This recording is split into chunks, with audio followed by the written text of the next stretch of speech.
We live in an age where every tragedy becomes a theory, every headline becomes a battleground, and every victim becomes content.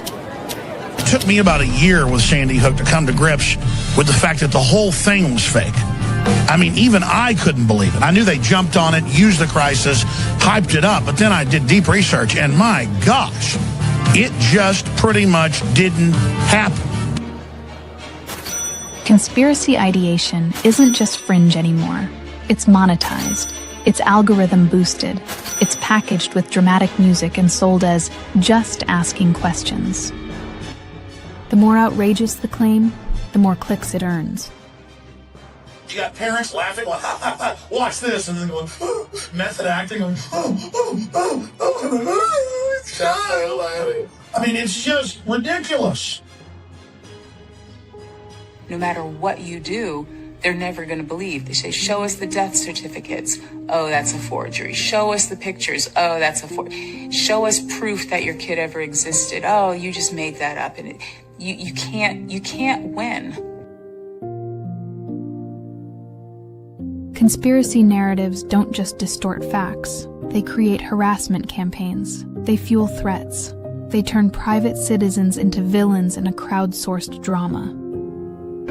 You really have you have a crucifix? How are you gonna have a crucifix if you're going to hell? How are you gonna have a crucifix if you're going to hell?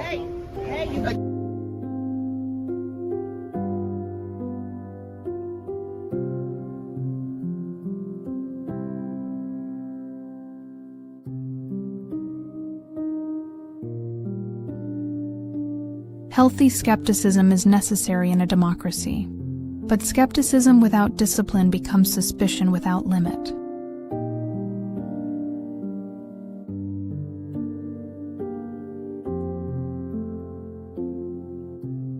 Knowing my school,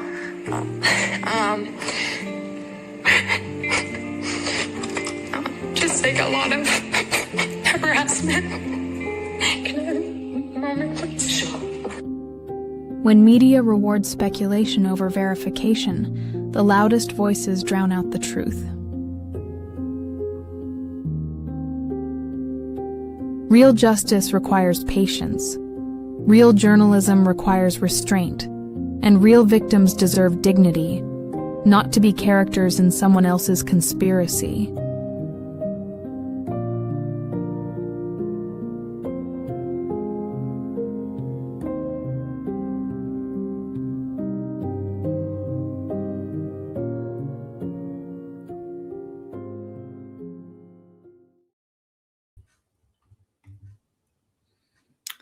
Hey, everybody. Hey, Tuesday. Hello. Tuesday. That intro makes me want to cry every time I watch it. It's unbelievable. Unbelievable. It's so upsetting to watch all of those, and we know all those stories. So great job on the intro. Tuesday gets full credit for that. Oh, thank you.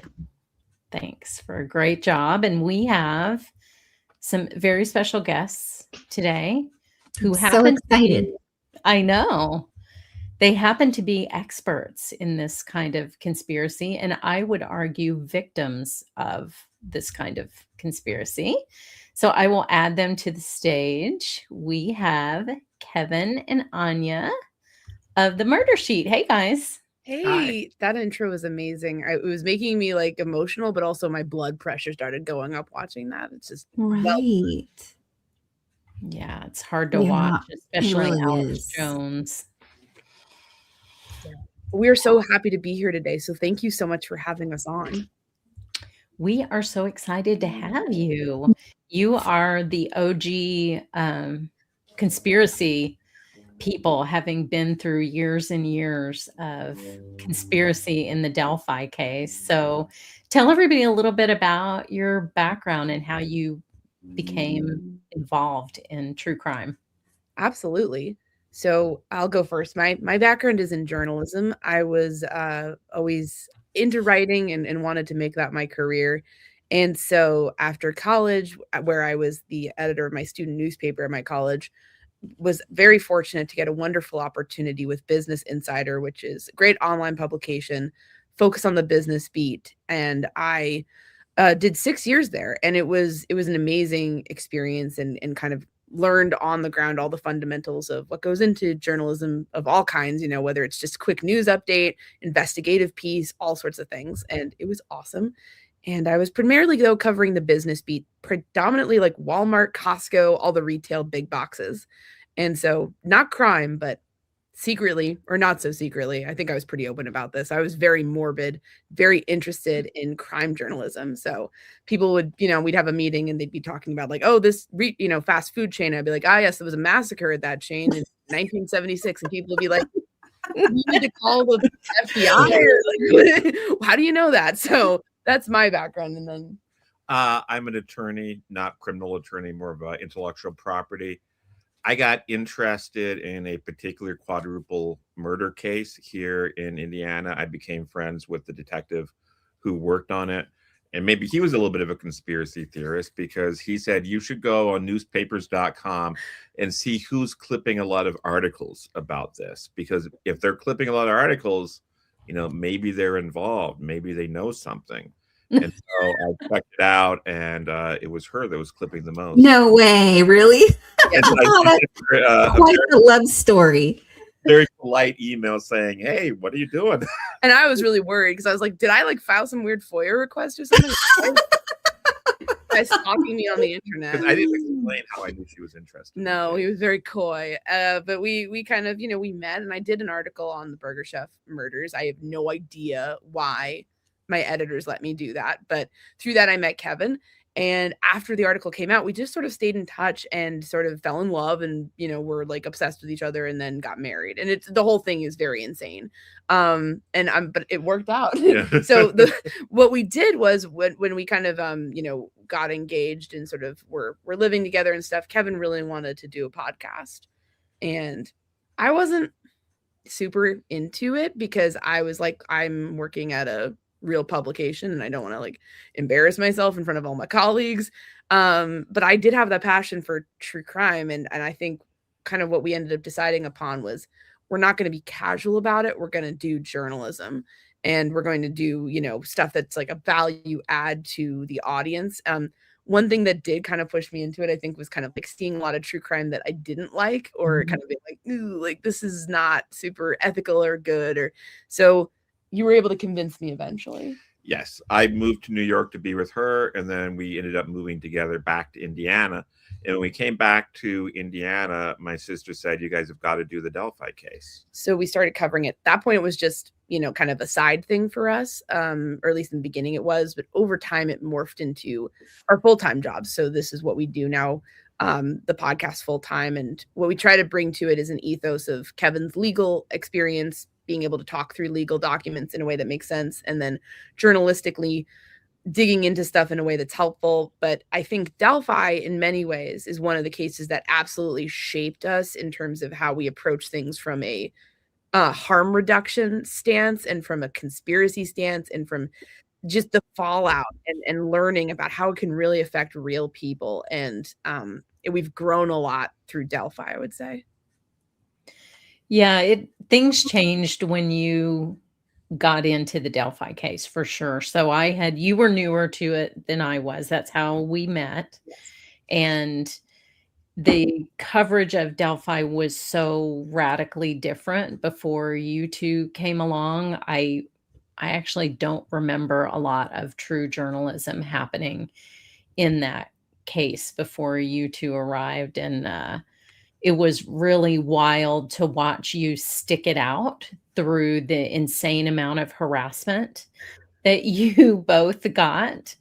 And I think Tuesday and I, that's what connected these two stories for us, is because, we've experienced the same thing. The families of the victim in the Karen Reed case have experienced the same thing the witnesses have. But I know personally what you went through in terms of online harassment. And I'd like to hear from your perspective what that was like, whether you were expecting to experience that when you started covering the case, or just, how that entered your lives. Yeah. we weren't expecting it. I'll be honest. We expected there'd be people out there who don't like the podcast, who might criticize the podcast. But what we didn't expect was the level of personal attacks on how we look, whether or not we're smart, just awful things. And then it very quickly got beyond that to where someone like took a picture of our house and put that online and said FAFO. People were saying we should be shot. It's an average day. So it was crazy, and it was difficult at first. And I think Áine and I both have the type of personality that if that sort of thing happens, you don't want to let that side win. Because if you then do what most rational people would do and say, I don't want this, and you step away, then you're just letting the crazy voices and the insane voices dominate the conversation. And so there were times we were tempted to step away, but we said, no, we can't let them win. Yeah, we this is how naive we were. So like me coming from a journalism background, I would have never, we're competitors, right? And I might want a scoop from Walmart, maybe Bloomberg breaks the scoop. I would never then like go into the Bloomberg comment section and be like, you should die, because it sounds so ridiculous, right? But like those are professionals. Where's your house? Yeah, I'm gonna come to your house and kill you. I mean, I would be fired. And also it was or even being snarky, or rude, you want to be collegial. And I'm not saying everyone always upholds that in this mainstream media, but there's a certain standard, and there's a professional standard. So I think we were I was in particular naive because I think I came into it with this really dumb idea of academic, of kind of people want to know about this case, and they're just kind of making up this weird fan fiction on Reddit right now. What we're going to do is provide them with some real information, and they will appreciate that, and they will be able to discuss it in a more informed way. You're welcome, everybody. And instead it's everyone turns around and points a gun at you. I mean, that was kind of the experience. We were kind of here you go. And then they were get out. I mean, now most people, I think what I want to put the caveat here is that I think sometimes the discussion around true crime, especially with people who are not super into it, they can almost just dismiss the whole thing of well, everyone in true crime's like that. It's really a very small minority of people who are behaving badly. Most people are super normal. They want information. Maybe sometimes they spout the conspiracy theories, but they're not entrenched. They're not emotionally attached to that. They're just repeating what they heard. And those people actually embraced us. And it was great to kind of be able to connect with people over it. But there was that group that they took it, and we can talk about why I think they did go after us and why they went after others and kind of where that was coming from. But we got death threats. I mean, we got threats all the time. And as Kevin said, we're weird because, we weren't expecting that. And it was very upsetting, especially at first. But after a while, I began to see it as you know what, we're not, if this is how you want to behave, we're just going to report on it more and break more news. And we sort of it motivated us.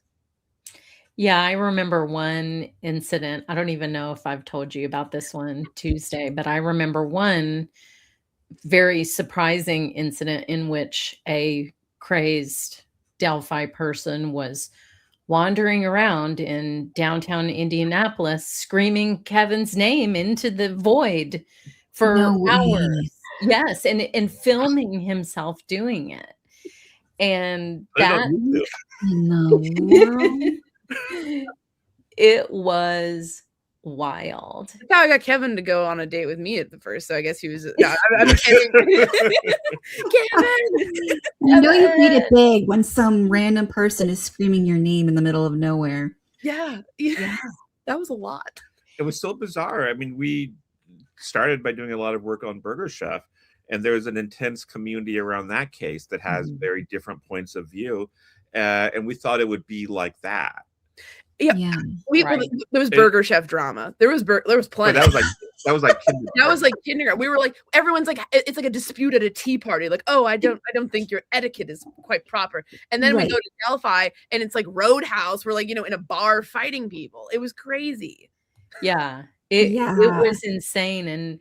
And one of the reasons that we wanted to talk to you is because a lot of times people will tell us this has never happened before. What's happening in Karen Read has never happened before. And I'm like, you got to meet Kevin and Áine because they know exactly what happened. And you did it for so long. You did it for so many years. And what's interesting is that because the cases kind of overlapped with the reporting and all that. And so I followed Delphi, but I didn't follow it deeply, right? I was kind of more of a surface, kind of taking it in and wanting to go deeper. But I was also diving deep into the Karen Read. I'm like, I don't think I can emotionally handle the lashback of just finding information and questioning in both of those cases. I mean, they're so emotional cases anyways, but I mean, Lydia is like a whack-a-mole with a cape. Like she will go deep dive and she'll just be like, you little conspiracy people, but I just couldn't do it. So I didn't go deep into it, but I know for the most part, the basics of what happened and what you guys endured and all that. And it really truly does reflect almost identical to what I endured in the Karen Read case and what I saw everyone else endure. Yeah.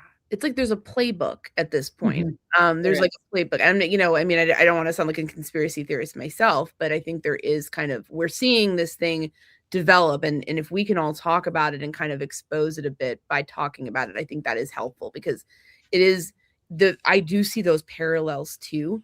And it's concerning. And I just want to say, for all of us as people who are kind of talking about it, we're choosing to be there, but there are others who are just forced into this position. And that's where it's so tragic because real people, whether they're case witnesses or victims' families, are being harmed by this phenomenon. And it goes beyond just the ultimate verdict in either case. It goes into just this kind of true crime. I call it the true crime industrial complex. It's true crime for true crime's sake, not to get at the truth, but just to have a fun story to entertain everybody. And I mean, we need to put this stuff down because I'm going to tell you, I think it's affecting how normal people who are not into true crime see everything. I think if things keep going at this rate, I think in 5 years, if you're into true crime on your dating profile, that's gonna be a red flag. If we keep right. Yeah. It's bad. And I'm just so sorry, Tuesday, what happened with you and the harassment you got. It's awful, but it's I don't know it kind of does motivate you to kind of expose it. Right. You become immune to some of it, right? Like you were saying, you guys were kind of just taken aback at first, and then it's do I hide or do I continue forward and just report facts? I mean, literally facts, right? I mean, how are facts impacting people and making them feel offended? I don't understand. I think I do. I think I've come to, because what we saw in Delphi specifically kind of spoke to this. And Kevin's being harassed right now as we speak by our dog. Never stops. Never stops. He's hiding. And yeah. So I'll just say this in Delphi, because this was our first taste of it. And we were so confused by it, but I think I understand better now. It may have been a bit different with the Karen Read case, but with us, it was we started reporting on what the police were doing and what they were investigating. And what we found was that people in the Delphi community some of them had become very enamored of specific persons of interest that were their own persons of interest. The police may have looked into those people and cleared them or not, there wasn't any evidence for them. But when we started reporting, hey, actually they're looking into this guy now, we don't care. We don't care who did it. We're just telling you what the police are doing. But they would shoot the messengers because it was no, it's my theory. My theory is right. And it became that level of being irrational is fine in a football game. There's no objective thing about going for, your team versus my team or whatever. But when we're talking about facts, it's you have to take that emotion out of it. And a lot of people can't do that or seem to be struggling to do so. Yes, that's a really great way of saying it. And the funny thing you say, use the football analogy. And sometimes I imagine is a lot of these people, you think of the Nancy Guthrie, am I saying her last name right? Guthrie? stuff going on, and it's almost like people on the sidelines who've never played football before are sitting there eating popcorn and being like, oh, that player was supposed to do this, when they're analyzing what cops are doing, and there's so much we don't know. I mean, we don't, and they're demanding that we know it all too, which is so bizarre to me. But yeah, that's how I see is like they think they're the they think they could get on that field and be the quarterback and play a better play, and it's like, this isn't a game. That's so true. We got into college football for the first time this year because IU did really well and we love them and it was really fun. And like, you'd have irrational thoughts, right? When you're watching the game, like, those other players are evil and they should go to jail. I mean, like, not really, but you're like, oh, they just hit Fernando. How dare they? But then like, then it passes and then you're just like, oh, that was a fun game. No one got injured. Wonderful. And it's like, it's a lot cleaner when it's a real world tragedy that you're turning into a game, then you are doing damage. And what you said exactly, it's like, these people have no law enforcement background. Or they don't have any, sort of sense of how that even works. They're not educated students of true crime, but they're just saying, this isn't the outcome I want. So therefore someone is to blame. And I will go after that person without facts. And it's not helpful. I think criticism of law enforcement is really important. And we need to like look at areas where things could be better, but it helps to talk about things that are like real versus like what you make up in your head. Yeah, if you start criticizing law enforcement and the criticism is, oh, they're a bunch of Odinists who are in this huge conspiracy, that's cartoonish. Yeah. And when you talk about things like that, it obscures perhaps some things law enforcement is doing that do deserve criticism. Right. Healthy skepticism. Yes. Exactly. Right? Yeah. So since Odinists are at the heart of, and I'll just preface it with this before we talk about Odinism, that was not an issue in the 7 years prior to them getting a defense team, the arresting a suspect and the suspect getting a defense team. So there were lots of wacky theories in Delphi, most of them centered around the family, which we'll talk about. But for people who aren't familiar with the case, can you talk about what Odinism was and what the basis of the conspiracy theory in Delphi is? Absolutely. So just to go back, February 13th, 2017, Abby Williams and Libby German, these two teenage girls, 13 and 14 years old, best friends, go on a walk of the trails of Delphi, kind of forested area, quite pretty. Quite beautiful area, but very sad now that you go there. So they go across this train trestle bridge that's terrifying, but teenagers would walk on it. It's kind of test of courage. And they're abducted by a man. And Libby manages to have the foresight to kind of have her phone out, gets a little bit of a video of him, but it's kind of blurry. It's not really enough to necessarily identify anyone specifically facially. Yeah. You can see what he's wearing, and she also gets his voice. But that is what police find on her phone when the next day searchers find their bodies. Where Odinism comes from is the bodies. I don't want to get into too much graphic detail, but it's a terrible, terrible crime scene. They both had their throats slit, and there are some sticks positioned over the bodies. So the question is, were the sticks put there as some sort of quick and hasty attempt to cover the bodies, or were the sticks carefully arranged in such a way as to mimic symbols of a mysterious cult? And in addition to that, there's a blood stain on a tree that, some people felt looked like something, or is that a symbol too? So I think pretty early on, police considered the possibility, could these be symbols? So they looked into that. They consulted experts. They talked to people, but the thing about the idea that these are runes, which are of course like letters in Norse paganism, is like, if I go to your guys' house and I throw a bunch of sticks in your yard, like, you can't really say they're letters unless they're actual letters, right? Like, they might just, like, if they're just lines, then they're not letters. Like, you know what I'm saying? Like letters have certain shapes in order to convey information to the reader. And what they found was that these don't say anything, and like, basically what ultimately one of, some of the behavioral analysis people from the United Marshals service concluded was it really looks more like someone's just covering them with sticks. And it's like more of maybe either like an undoing where it's like, I've covered them and it didn't happen. Mhm. Or a theory a lot of detectives had was, on the other side of the creek, there's a driveway. Is it possible that the guy was just concerned that someone might be on the other side and see them and is kind of covering them in a way where, when you're looking overhead, they're not really covered, but the sticks are positioned in a way that it could obscure them from the other side of the creek. So they don't find anything, but they did do their due diligence and look into that angle.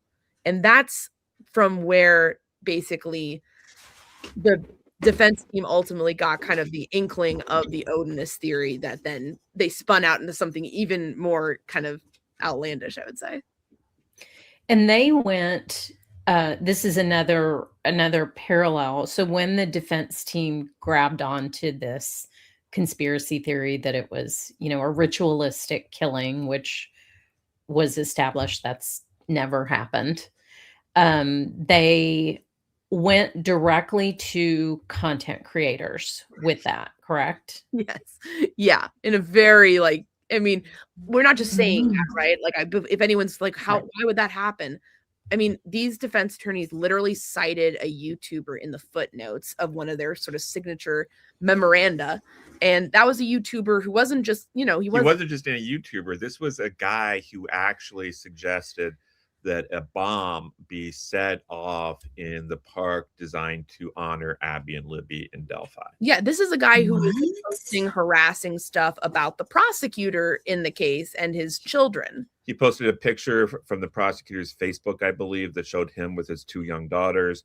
And he said something like, oh, how would you feel if those 2 girls got murdered? So this is not just like a random YouTuber. This is a guy who's done some really odious stuff. And the defense is citing him as if he's some sort of worthy source of information. So it started to become pretty clear, like they are courting these people. Not only that, but their investigator is meeting with some YouTubers behind the scenes.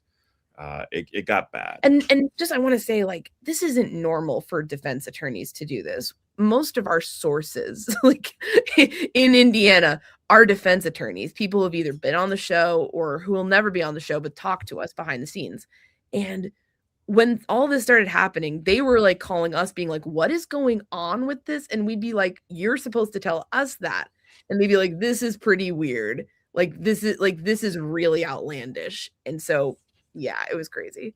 A lot of people who are probably listening right now that follow the Karen Reed case are probably hearing this being like, holy crap, because this is exactly what happened in the Karen Reed case. Wild.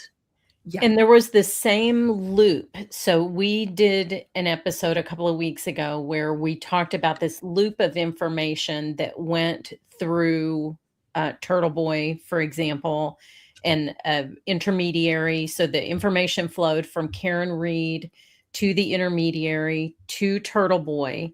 And the defense team was able, after they fed that information to Turtle Boy published it. Then the defense was able to say in court, look at this thing that was in the media. Look at this piece of information, which of course they had planted.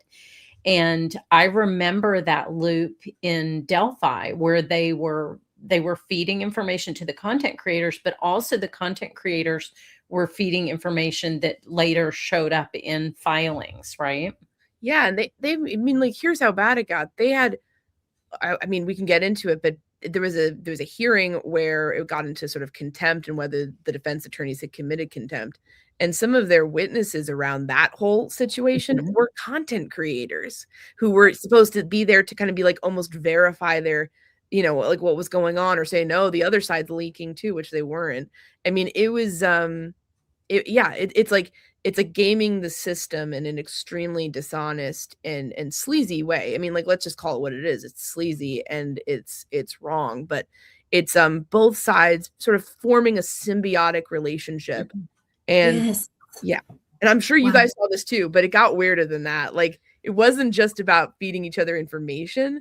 It also became this kind of weird mutual kind of affirmation cycle where, I think I have to imagine, when you're kind of this lawyer for years and you don't have any like super high profile cases, and then suddenly people are making memes about how you're the most handsome guy in the world. Mhm. You know, that's gotta do something for a certain type of person. Yeah, Mhm.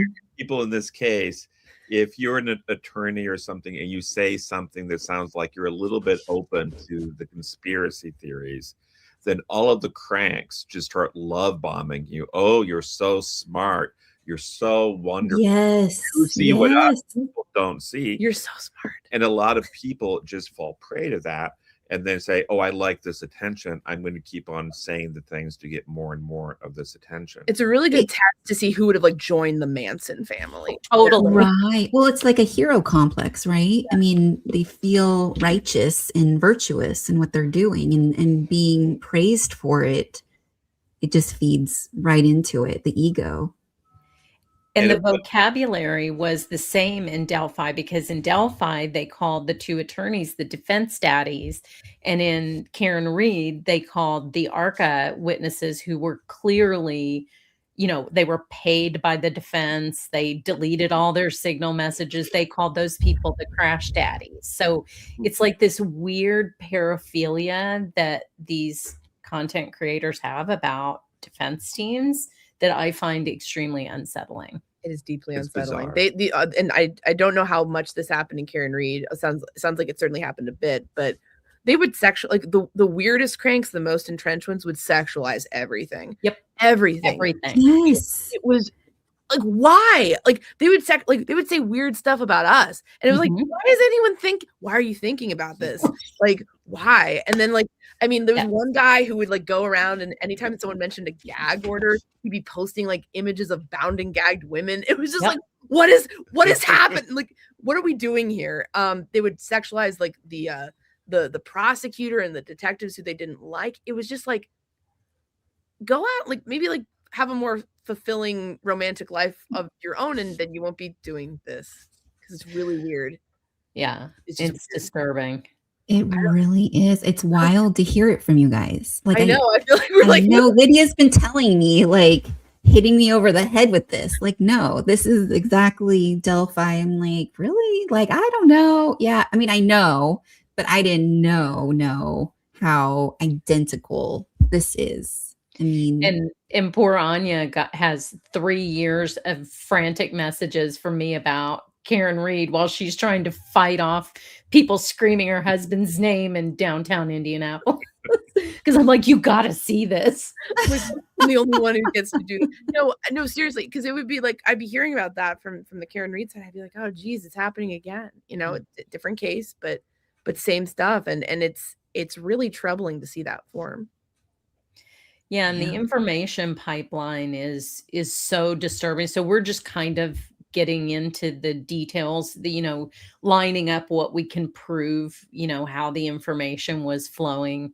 But I remember the amount of time that you spent on the case, getting tortured by all these nut jobs and fighting off people on Facebook and all of that. But at some point, it became really clear that some really important people in the case trusted you to tell the story. So everyone from the Indiana State Police to the prosecutor, and most importantly, to the victims' families. So can you talk about how that trust evolved and why that trust evolved for you to be kind of the storytellers of these two little girls' stories? Absolutely. And thank you. That's so nice to say. I will say, like, for us, we ultimately wrote a book on the case Shadow of the Bridge. And that was really, after it was all over, was when people really truly, there it is. That was when people really opened up to us. I think we found that throughout the process, the police and the prosecutor and his whole office had been really tight-lipped. So like they weren't, there was no retaliatory leaking from them to sort of deal with what the defense was doing. And we didn't even know when the case was ongoing that they were listening to us, or at least listening to clips of us. But and there were times, we always called it as we saw it, and so there were times we'd be critical of the prosecutor and things of that nature, which he's reminded us of. But they saw that even though we could be critical at times, we were committed to telling the truth and having standards. And even if on the occasions when we were critical, we would be fair.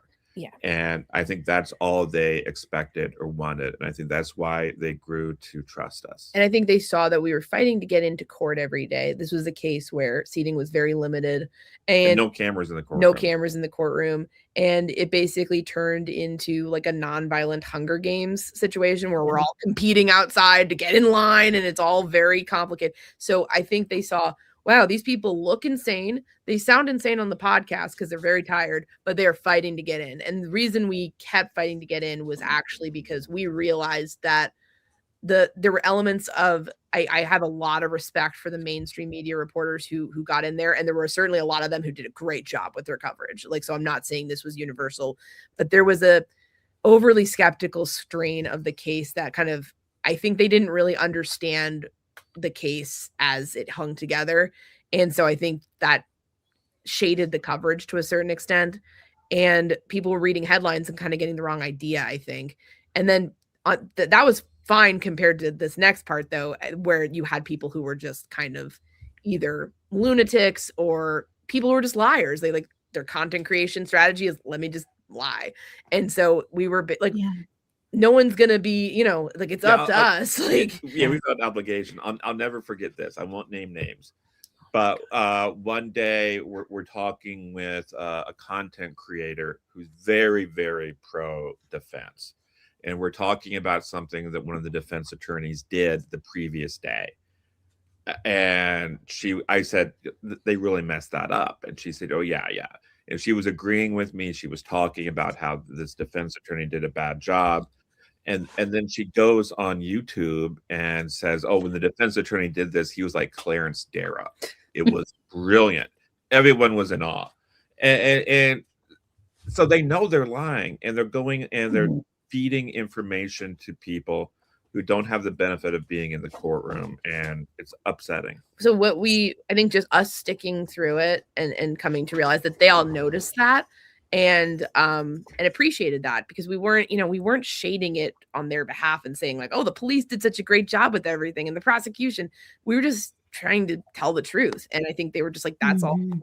For the families too, it was kind of that was really personal to us, because I mean, those people, and we say like we went through some bad stuff, but like nothing compared to what the families of those two girls went through. They went through, they lost their babies, and then they were tortured online about it for years and accusing them. And what we tried to do over time was just learn from them. I mean, there were times early on, I think, where we kind of would like report something and we wouldn't really like explain it well enough to them. And they'd be like, wait, what are you doing? I think like we had to build that trust with them, but that also meant like listening to them and kind of being like, oh, we're going to like let you know our intentions and make, help you understand that we are not coming here to accuse you of doing this or spread lies or make it harder for the case. Right. And like, I'm sure they don't know who to trust. I mean, with people suddenly using their biggest nightmare as content and a playground to just run around on and exploit. I mean, there's got to be major trust issues. I am curious. So going through this with a trial like this that was not recorded in the courtroom, do you think not having it be live streamed was better or worse? That's such a good question. Also, hi, Julie. I think it was a lot worse, because I think if people saw what happened in the courtroom, they would see how weak a lot of the claims from the defense were and how they just simply don't hold up. When you don't see what's in the courtroom and you're just getting your information from defense-oriented content creators, it's easier to take that at face value. See, I used to agree with that. Then I saw what happened to Karen Reed, and I feel like my journalism side is like transparency, sunlight, show everything. And I guess like on a maybe a slightly optimistic side, I kind of tilt toward that. But I don't know. Like, it's also possible people would have taken the Delphi trial and just like made a bunch of TikToks about like, how cute Brad Rosie is or something. Like, I don't know. Right. It's a double edge, right? It's like Yeah. you're damned if you do, you're damned if you don't in a different way. Yeah. With like the law tubers who use their degree as some form of authority to narrate over a trial and to talk over testimony and to tell people, kind of frame things in a certain way and to degrade people. I mean, there are certain law tubers who were calling witnesses names, and people, I mean, there's a good amount of us that dive deep, but for the most part, people have real lives. They've got jobs. They are surface level consumers, and so the way they pick their law tubers or their YouTubers isn't necessarily like they're looking for someone to hire for a job, right? They're just kind of like, oh, well, this is a lawyer, and so I'm going to take it from this person. I'm going to learn in it, and they get into this cycle of this sensationalism. And I have an embarrassing story. Oh, good. I'm going to admit this, but I think it's important. So when I was more of a surface level consumer of true crime, the Gabby Petito stuff was going on. And that's when I became familiar with Brian Enton, I think like a lot of people. And I really was grateful for, someone that I could feel like I could trust, at least to report the facts and not sensationalize as much as other people. But there was one moment where it was like, I was on social media and they're like, what was Gabby Petito's boyfriend's name? Brian Laundrie. Brian.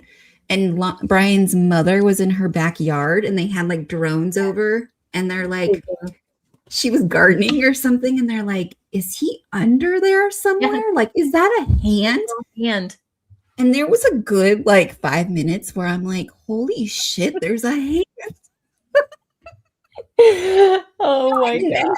I'm like, but I had no idea. I was casual listener and I'm listening all these people go crazy. And I'm like looking at it. I'm like, wow, it looks like a hand, So now I can kind of understand how people get sidetracked by this stuff. That's just completely insane, really. Yeah. Yeah. It's insane. Yeah. I have a similar experience. I grew up, I was very, very interested in the Kennedy assassination. And there were all sorts of things where I would waste my time looking at, if there's this picture taken at the time of the gunshot. And if you get a magnifying glass, you can see this or this. And I think it's those experiences that really help inform us and help shape us. And hopefully we can pass along some of the benefits of our mistakes to others. Yeah. When I used to listen to true crime casually, it's like, wow, I would kind of like if I was listening to like, oh, this guy was wrongfully convicted podcast, I'd have the same opinion as the podcast wanted me to. So what you consume is so important. And like, that's why like we would tell people like, don't just listen to us, like listen to other people, but also like assess what you're hearing and what they're telling you and what they're not telling you. Because that's like, you have to be so critical. And there doesn't seem to be consequences. If someone says something and is completely wrong, people seem to forget that and keep listening to them. And I don't understand why you still award that credibility when they've been proven wrong time and time again. And before, in the olden days, I don't say the olden days, but the pre-internet days is like, that was a big deal. Like you would be fired. I mean, for doing something huge that way, you would be pretty much socially hanged, credibility wise. But nowadays it's like, and I think too, is the mass media has such a bad rap that a lot of people are just like, oh, independent media, independent journalists. But it's like, you gotta still really pick your journalists carefully, because they're just as bad. I think I personally, I see so much wrong with how mainstream media covers cases, especially nowadays. Like you look in the 70s in the newspapers and they were doing some bang up coverage of crime. Like, I mean, like there's so much more richness and depth to that coverage than there is today because of so many reasons. The media is hollowing out. All of my friends who work in media like got laid off. Like, I mean, it's a bad situation out there. But I'll still take that over the sort of wild west of independent content creation. I used to be very like naive and optimistic of like citizen journalism. Let's all do it. No, that dream is dead. No one wants to be a citizen journalism. It takes a lot of work to do journalism and to be fair and to try to think of all the angles and to reach out to a lot of people. It is very easy to just sit on your butt screaming at your camera and getting your followers to hate random people that they've never met and should not hate. And like that is so much easier. And there's more money in it. Way more money in it because you can fundraise off of that nonsense. So, you know, it's just and it's not just money. I think for a lot of people it's the attention. Just being at the center of things and say, oh, if I notice this detail in a picture or if I'm able to make a claim that no one's made before, people are going to listen to me. People want to know what I think about these latest news stories about the case. That can be addictive, and in some ways can be even more addictive than money. I'm going to tell you that because I think that is a misconception. I think I see people talk about, oh, it's for the money, it's for the money, it's for the money. And for some people with a big enough channel and that's their livelihood, absolutely, it's for them. And those people know better. They're often the ones who are educated. They have a law degree. They know what they're talking about, but they're just going to lean into the nonsense. But for the people who are like the bottom of the barrel, people who still get a medium-sized audience, you don't make a lot of money from YouTube. What they are getting is validation and attention, usually after a lifetime of failure and being ignored. And that is addictive to these people. And they will do anything to keep that. And even if it means almost upping the ante over time and getting more and more extreme with the stunts they're pulling or the claims they're making. And that's what we see so often. It's really more of a psychological thing than a financial thing for that group of people. And that makes them somewhat dangerous because like they're like a dog with a bone and they've never had that before. We ran into a lot of those in Delphi. The people with the money, the people who wanted the money, they came to the trial. They came in later.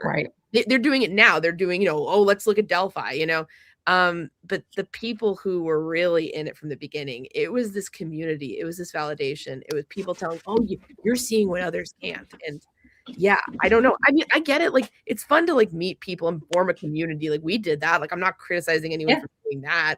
And it was fun. And I get it. Like, there's a bit of a reporting high sometimes, or when you're in the center of a big media story, which we were at times, you get a bit, you're like that Britney Spears circus song where you're like, yeah, I'm in the middle of the ring. Like, it's kind of like there's an exhilaration to it, but you have to make sure you're not led by that. And you have to make sure that you're acknowledging that and setting it aside and making a good choice about how to cover things respectfully. I'll tell you guys. Humility is what's important in journalism and reporting. What we kept on telling ourselves, and what we still tell ourselves, is we're just some schmucks who stumbled into some stuff and we're trying our best, but we're not perfect and we're going to mess stuff up and we're going to try to be respectful. And if you keep telling yourself that, have a bit of that old Catholic guilt about the whole thing. I think that's very helpful. Like, I mean, but I'll tell you, like, because I think this applies to the Karen Reed case with all the leaks in that and all the problems with that. Like, the central, I think, defining moment of separating people who had good intentions from people who had bad intentions in Delphi was crime scene photos leaked in the pretrial phase. And these are, I want to just be clear, these are photos of dead children. And they're graphic. They're graphic. They're horrifying. I mean, they're some of the most. Go on.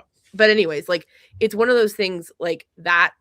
We tried, at that point we'd actually formed some kind of like, not like relationships, I think, with some people, even on the more cranky side. We'd kind of like come to a place where we're kind of like trying to be kumbaya in Delphi and bring everyone together. And like, we may disagree and you might be a bit more of a conspiracy theorist and we're not, but we can all be kind of chill. That was the moment that broke that sort of, Pax Delphi, and things devolved from there because it was like, it separated the people who wanted to protect the girls and their privacy and their families from further heartache from the people who think this is just fun and want to trade the baseball cards of these photographs and theorize and sleuth it out themselves. And we tried to be the house whips and call everyone and say, delete these, you know, like we shouldn't have these. We're all going to delete them and not do anything. And of course, everyone's like, yeah. No one listened to us. And they got out there and they're still out there. And we found out a number of people had those photos before us. And what's interesting is when we got leaked these photos, you know, the first thing we did was we notified law enforcement, we notified the defense. There's been a leak. You guys need to plug it. And when people in true crime hear that we did that, they say, oh, that's great. That's so great. You did that. That was so wonderful. When we tell people we did that outside of true crime, it's like, well, of course he did. That's what anybody would do. Right. What do you want, a cookie for doing like a basic a decent human being? Yeah, the standards are so wrong. Yeah. The incentives are so wrong. And we don't deserve praise for that. No. That's what anybody should have done. Right. Yeah, that was the right thing to do. It was a fundamental, and we didn't like, we called it in. And like, Right. so just for people, you know, so this all ultimately came back to a guy who was very close with one of the defense attorneys in the Delphi case. And there's a whole story about he just randomly walked into his dear friend's office one day, took pictures, and then sent them out to other people, which doesn't make any sense because would anyone do that to their friend? But whatever. No. We'll just leave it at that. That was the story that he copped to ultimately when he was found to have done that. But the defense attorneys continue to underplay this as like not really a huge deal to this day. And I just want to be very clear, like this was devastating to the girls' families. Libby's grandma opened her inbox one day to see her granddaughter's body, her murdered body. Imagine that. Like, I mean, like, and when people downplay it, when they say, you know, this isn't a big deal, I just want them to think like, how would you feel if that were you, if that happened to you? You know, I mean, that's not something happening. And like Becky said, and I've tried to say this because the same thing happened to John O'Keefe. The defense team published his autopsy photos.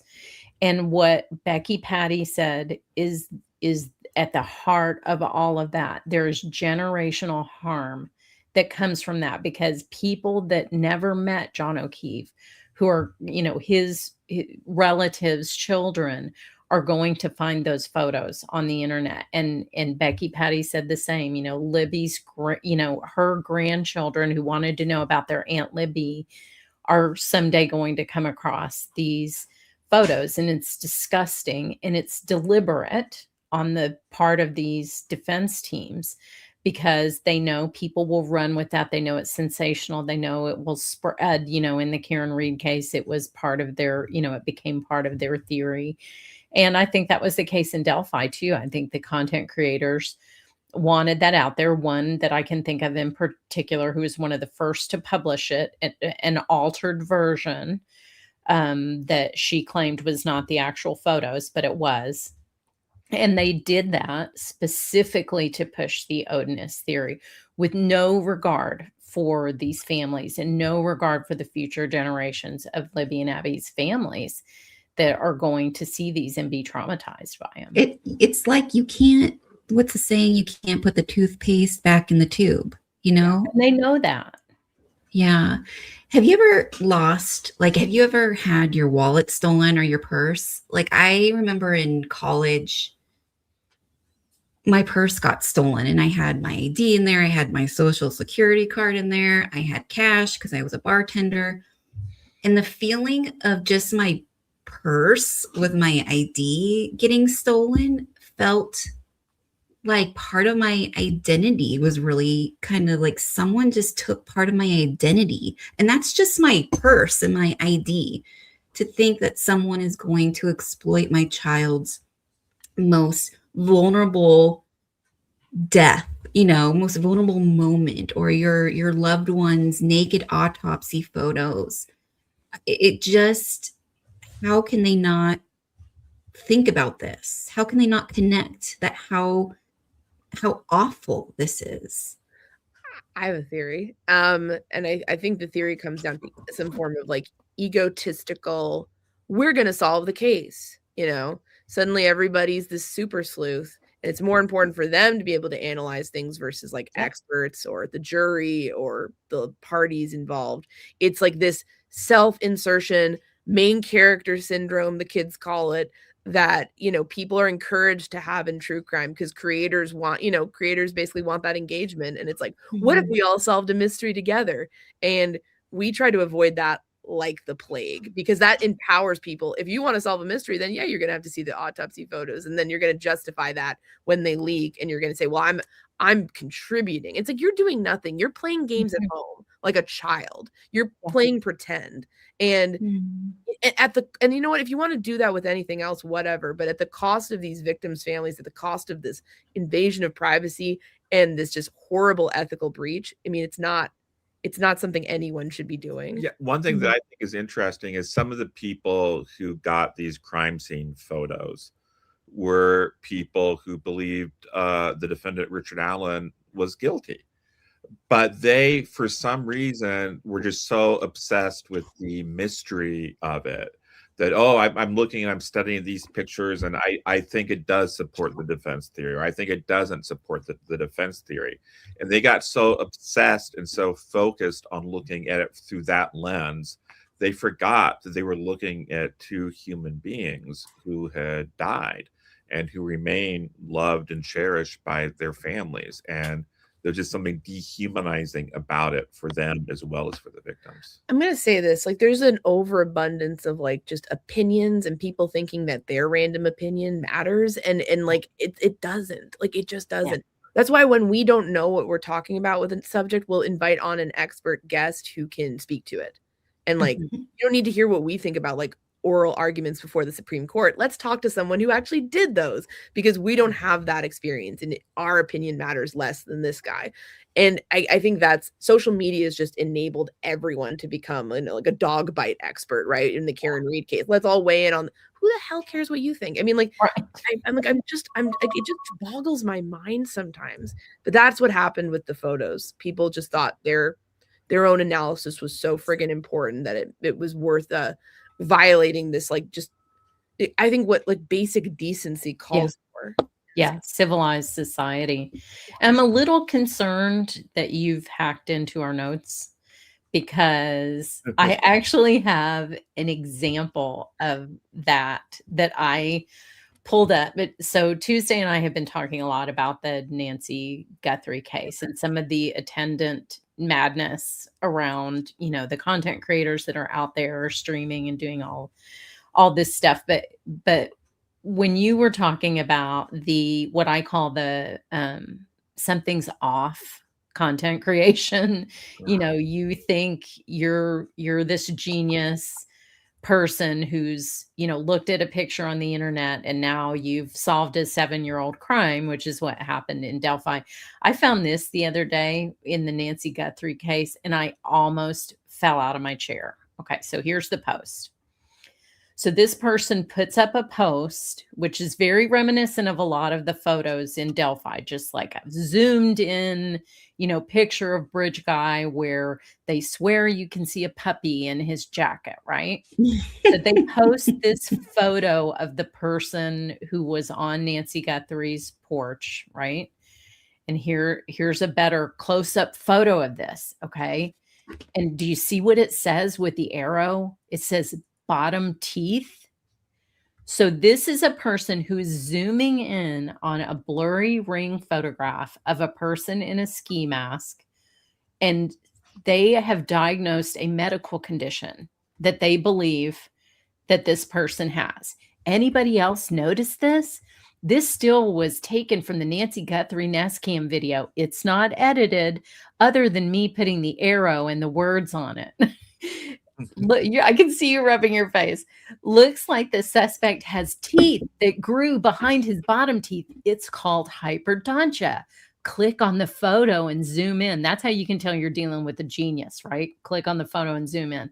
Most common in men. Runs in families, so she's got the Habsburgs now. Usually indicates it's a genetic disorder. Common in certain syndromes. Gardner syndrome. Phalangeal syndrome, type 1. Thanks for throwing that in there, Sally. Rubenstein-Tabby syndrome, cleft palate, cleft lip palate, not a syndrome, but often associated. It's an important detail that can be used to identify whoever this is. What specific mental illness is that? I don't even know, but we need to start calling it out. I mean, you guys have been doing a great job of that. It's appalling. It's appalling. I'm going to tell you, like, okay, I was a history major, loved studying history. There's this concept in academia in general, but, you know, like peer review, right? So if you want to write a paper about how they were really doing cannibalism at Jamestown, you know, your sources, the archaeological record, and then also when you want to submit it, it's going to get ripped apart by other academics unless you cross your T's and dot your I's. Yeah. And that doesn't happen here. And instead, it's just anyone can say whatever. And I miss studying history, I guess, because it was just like intellectual rigor was what was supposed to be happening. Right. And what you see here is just like people just throwing whatever at a wall. And what bothers me is like anyone can go and scream this nonsense and have their mental breakdown on Twitter or whatever. But like, why are people following this? Like, I don't know. Like the audience, this change has to come from the audience. And we need to look at this and say, okay, like don't look at that person, kids. They seem like they're having a bad day. Like, you know, like that's what we need to be doing. Not it's like a need for media literacy in the true crime sphere. Yes. You know, and maybe this will, and Lydia might smack me right now, but maybe there needs to be a few documentaries on this. She knows I don't. To the documentaries. Yeah, but I feel like it needs to go mainstream on what is happening. And I'm sure it's not just the true crime sphere, but the damage it is doing is completely reckless in impacting. We're just re-victimizing victims. And I know there's always been an element of this. I mean, I remember being little and seeing the John Bonet tabloids in the grocery line, you know, and being a little kid. And it was like nonstop seeing those every week. We'd go to the grocery store and the parents did it and the who did it. So I know it's always been there to an extent, but we knew those trashy magazines were questionable. They started to kind of really lose their value. You know, people really were kind of like, oh, you got that trashy magazine, you know. Right. But nowadays it's just anyone, like you were saying, anyone can say anything. And we just trust whoever to say whatever. And I don't know. I do want to say Lydia was reminding me I had to bring this on here is this was also, so in the Karen Reed case, one of the witnesses, Jen McCabe, they really want to really put her into the storyline of a conspiracy. And so right here, we're supposed to see her in this security camera of a place she was never at. Like, is Jen McCabe in the room with us right now? I mean, yes. Right. I mean, my sonogram with my kids were like better than this, you know. The voice factor test. Jeez. I'm gonna say this, like I feel like we saw that. I mean, with this wonderful podcast, The Detectives, and they were talking about, I think I'm gonna say the word wrong, but hybristophilia and sort of like how that is not a new behavior. There were women lusting after Ted Bundy of all people. Right, right. Cut your head off and murder you, but you know, there's still women who are doing it. And what they said I thought was so apt. It's not new, but social media lets everyone do it. And the barriers to entry for being a fool in a true crime case used to be that you had to like maybe write for a trashy tabloid magazine, and there's limited jobs with that.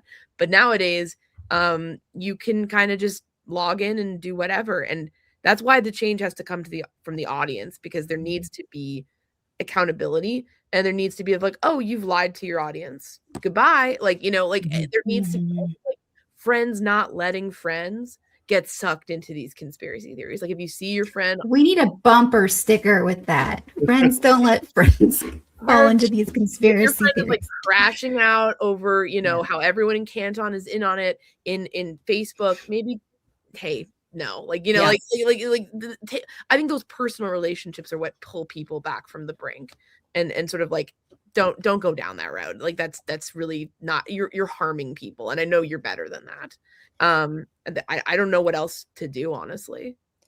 And I remember I was doing a video and I went into the Free Karen Reed Facebook group, which is always a mistake. And I saw the saddest post I think I've ever seen. And I know you know this phenomenon because people in Delphi they made their entire lives the Delphi case. It was a 24-hour job.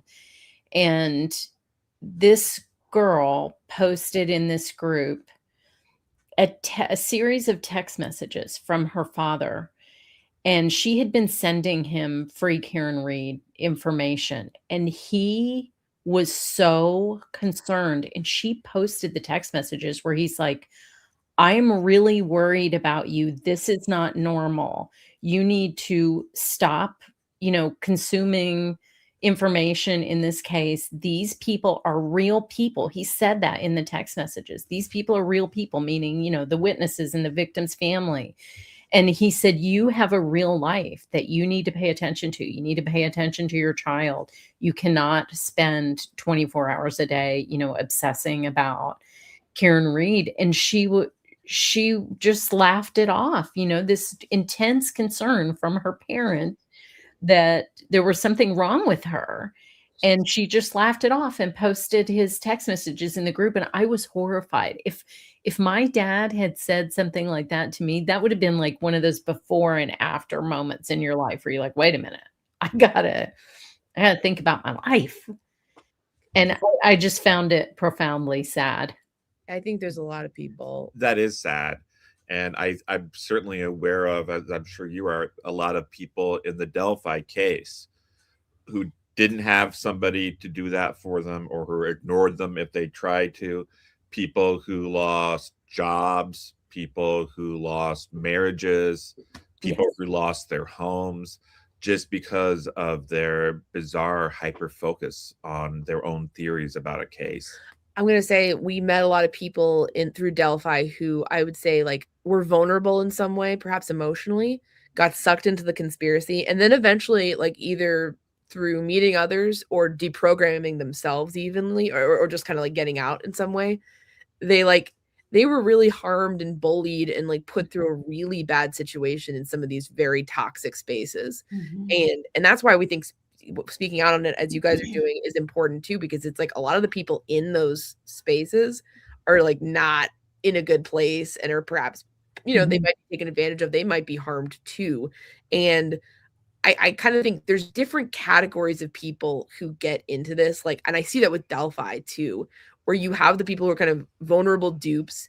You have these people who are, totally out of control, but more of doing it for like the narcissistic joy and the attention and whatever. You have people who are just like cold business people who just want to grow their YouTube channel so they can get more money. And, you also have a lot of casuals, as they say. I think you have a lot of people who are actually, not really that invested, but they just see a lot of like misleading headlines, or maybe kind of tune into a YouTube thing here or there. And those are the people who are gettable. Those are the people who are easy. We've met so many, we've done like different book events since our book came out on Delphi. And I'm not saying like, oh, we're just marvelous and our book is just so amazing, it changed people's minds. It wasn't that. Well, thank you. But it was really just seeing it all in one place and being like, oh, here's what happened and all the facts. And that, I think, pulls the facts ultimately in a way that people can understand, pull people back from pull a lot of people back. There's a lot of people in the middle there. They're looking for whatever just is the narrative that sounds best in the headlines. And if you can kind of explain the whole thing to them, they'll get it. And they don't want to be on the wrong side because they don't want to be bad people. I think most people. Most people don't. Yeah. Well, it's muddied waters, right? Like the content creators who are just sensationalizing it just muddies the waters, and it makes it just so hard to find all the pieces to put together to see it clearly, So I imagine it's exactly how they feel reading your book, like it's clear waters. Like this is, without all the craziness. I think one good thing though with the internet being such a disaster is that when you tell people, hey, you're not getting the full story, I think a lot of people, if they're smart enough, they're like, yeah, I could see that. Like, you know, and like think about subjects all of us aren't really well versed in. Like maybe I see a couple of headlines about NASA, but I wouldn't presume to know everything that's going on with like space exploration right now. So if someone told me, hey, you're not seeing everything, here's what's really going on, and they gave me all the facts, then I would certainly feel more informed. So I think a lot of people are existing in that. They're not experts. They're not emotionally locked down to the conspiracy side. That group is small, and they're smaller than they even seem. I always think of, I'm going to get nerdy on your show. I'm sorry. So there was a Civil War general, Confederate. So boo, sorry. But like, this is nerdy. Okay. Yeah. So no, it's really nerdy. Actually tricked McClellan, who was the Union general, into thinking that he had more troops than he had. He had a theater background, so he was able to get his troops to do all this stuff to make their numbers sound a lot bigger. He was Alan Jackson. Yes. Yeah.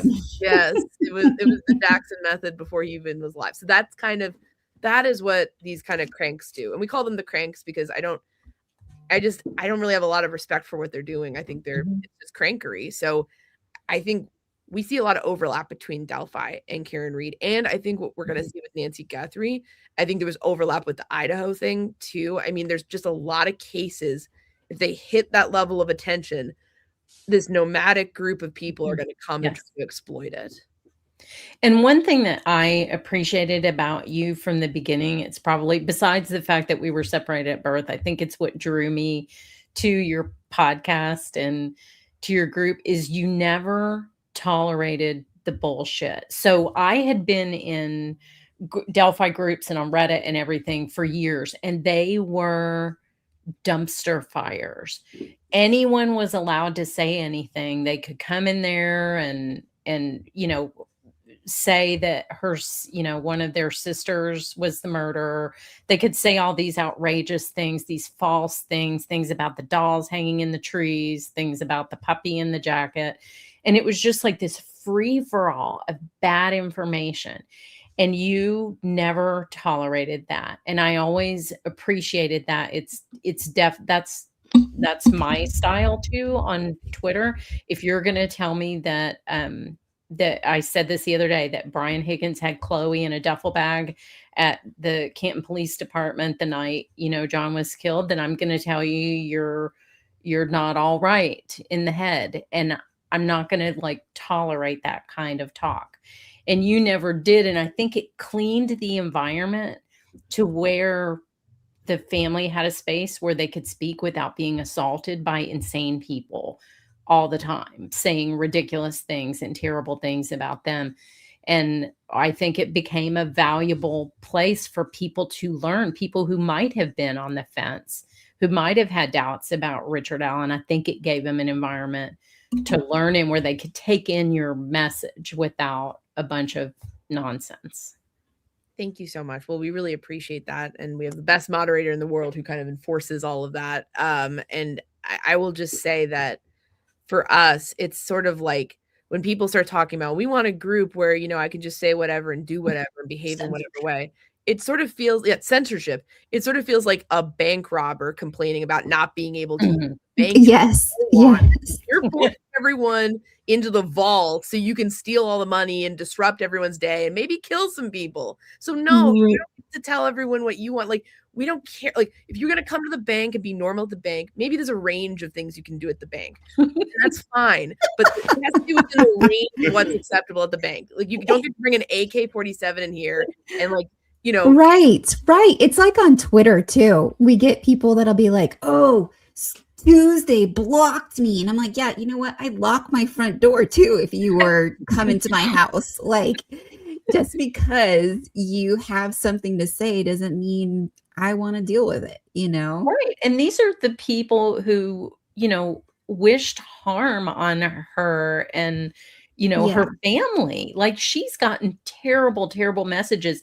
And then they're like, oh, she doesn't want to hear what I have to say. She blocked me. How dare she? And they call you the worst names. I blocked you because you act like a crazy person. Yeah. If you want to have an intellectual conversation, Right. by all They don't. means. They just want to scream. They just want Yeah, to they just scream want to and, scream. it's they're like unregulated adults. And it's like that's what in our group, it's like, are you a regulated adult? That's we want to have intelligent discussion, because guess what? When you let the people who are behaving that way in, it drives away everyone else. It does. Wants to do that. And it's a better Yeah. group when it's like people who, there are standards of civility here, and those are going to be enforced.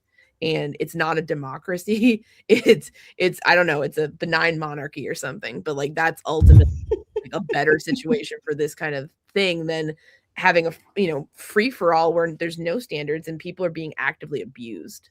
Yeah, abused. And so we've Mhm. seen that change. So, now I think people do feel like they can speak up a bit more in Karen Reed. I think there's a community that's developed that, people, they feel they can trust the environment a little bit more. And that's always a good thing. It was a great thing in Delphi, and we waited years and years and years for you.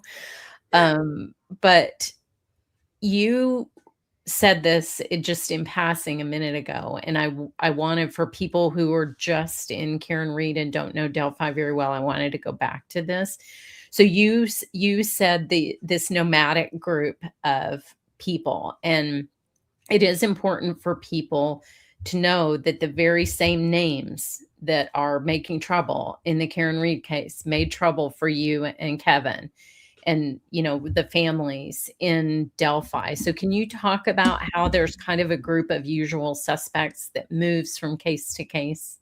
Yeah, I think there is, and not everybody, of course. I think there definitely are some people who are really more focused on Reed, and other people who might be more focused on Idaho or Delphi or whatnot. But it's a situation where I think you do see some similarities, and at least the playbooks are so similar that I think it's really worth kind of connecting that. You do see some content creators kind of go around to all these high profile cases and sort of do this nonsense. And I think, what we saw in Delphi was kind of funny. Like after, he was convicted and ultimately sentenced to what was like 160 years. Yeah. And so like there was almost like this kind of effort, I think after that, to almost reach out to some of the cranks in the Karen Reed case and be like, help us, like, like SOS, like, the Titanic's sinking and they're just Right. like, Carpathia, please come help us. And it was just, it was bizarre. It was like, I don't know what you think they're going to do for you, but okay. And I think, I don't know. I think you just have it's fulfilling the same emotional need, and it's a community, and we have to look at it as a community where like they're getting something out of this emotionally. It's giving their lives meaning, and it's making them feel powerful, and it's helping them work through their emotional issues and anger. I think some of these people do actually have. I don't like it when people act like, oh, they're just, mentally ill. I don't think that's fair to people with mental illnesses. I really don't. I don't think that's right. And I don't even think that's correct. But I think some of them may be dealing with, other issues that are beyond these cases, and maybe using the cases as a coping mechanism. And, I can feel some sympathy with them for that while still condemning their behavior, because those issues are their issues and they should deal with that in a pro-social way. But I think, we need to watch out for this. I think what we've seen interesting, like there were people who covered Karen Reed terribly and then kind of have tried to kind of jump in on Delphi too. It's like they kind of were like, well, I'm out of content on this one, so I better go, and it's like go away. I mean, like this case is over, like, and that's the clear sign right there to me, is that they're just looking to keep their audience that feed off of sensationalism. It's like there's so many cases to pick. Why did you go from this one to that one? Like Brother Counsel, he suddenly started talking about Delphi.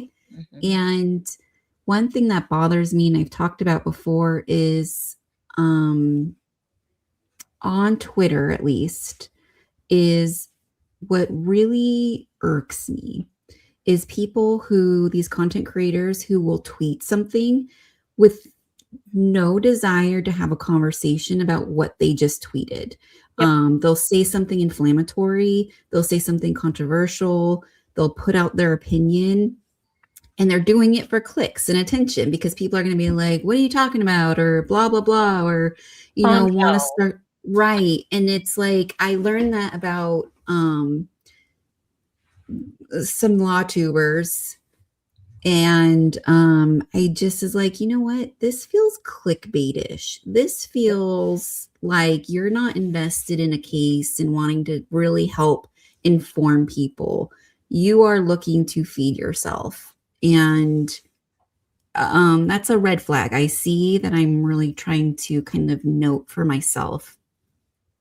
I think that's really well said. And I feel like we need to, I feel like we need the people who actually do give a care about ethics in true crime need to be having some of these conversations and talking with our audiences about how do we push back against some of this, because I mean these people are very loud and some of them have very large audiences, and it's taking the whole community in I think a very dark direction, and we are empowered to try to stop that, I think. And I think we have an obligation to not only families who've already been through this, but families who will go through this in the future, and case witnesses and innocent people whose lives are going to be, torn apart by this kind of insane mob.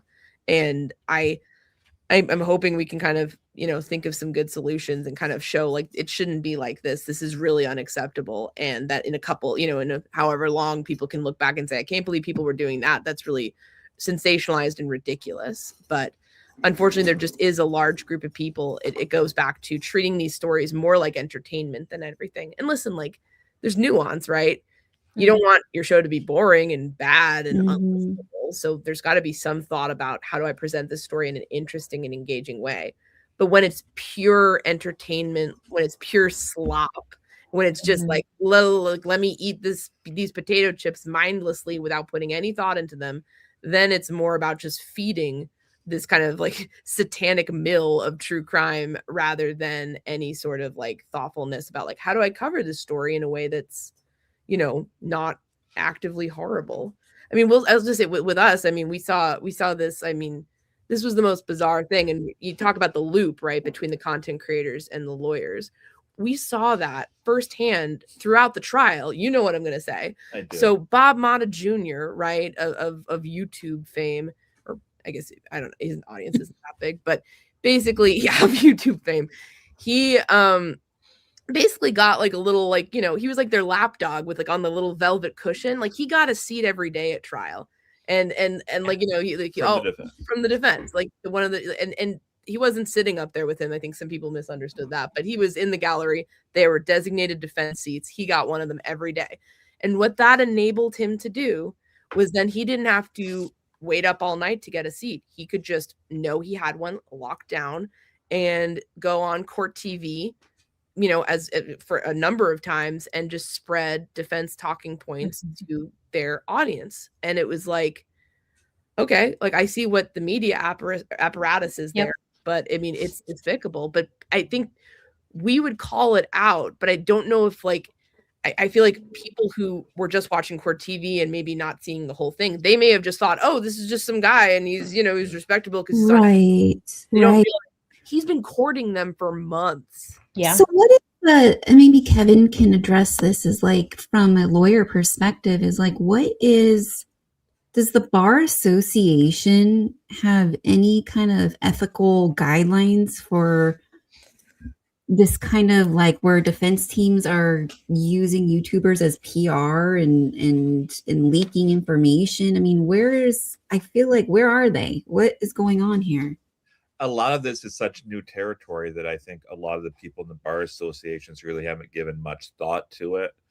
And I think one thing that's interesting is that somebody thinks that the defense in this case did something improper. In Indiana, literally anybody can file a complaint and say, I think Baldwin did this wrong or that wrong.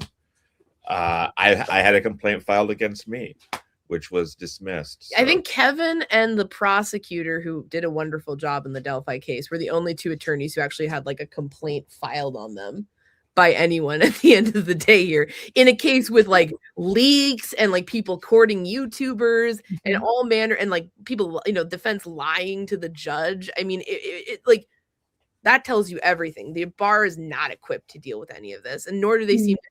One thing about lawyers, no offense, Kevin, lawyers tend to kind of like look out for their own a little bit. Yeah. There can be a bit, we talk about the thin blue line with police, but I think Yep. I think lawyers are often loath to necessarily do anything that could like cause more problems for the profession going forward. So I think there's a tendency to be like, oh, well, that was just an aberration, or that's not going to happen again. And, you know, it takes it happening a couple times for anyone to really kind of be like, okay, maybe we should do something about this.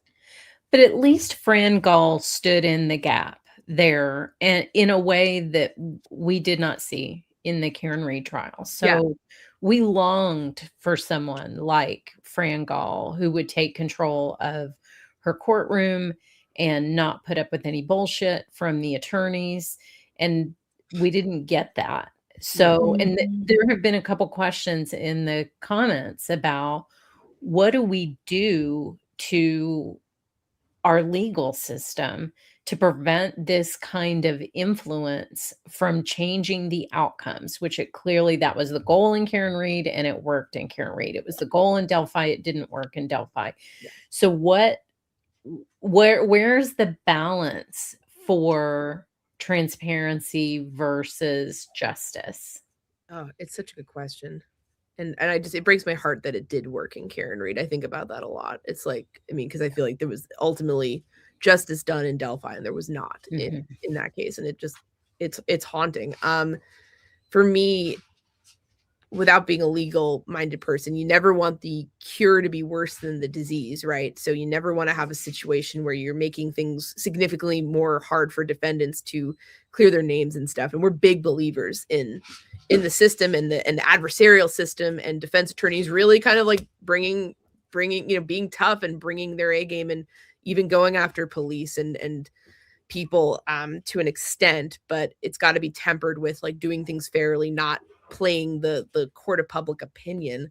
But yeah, I don't think I'm smart enough to answer like what the courts could do differently. I think having a really tough judge helps. I think Gull definitely was. And listen, we had our own problems with Gull, but that woman could command a courtroom. Like, I mean, like she was all business, but she was fair. I mean, like she's often portrayed as like she was really biased for the prosecution. That was not what we saw in the courtroom. I think she was tough. I mean, she was tough on everybody. But what do you think, Kevin? Yeah, it's very difficult, as Áine accurately said, to balance all of those interests. I don't want to deprive anyone of free speech rights. I think people should have the right to be able to comment and learn about a trial.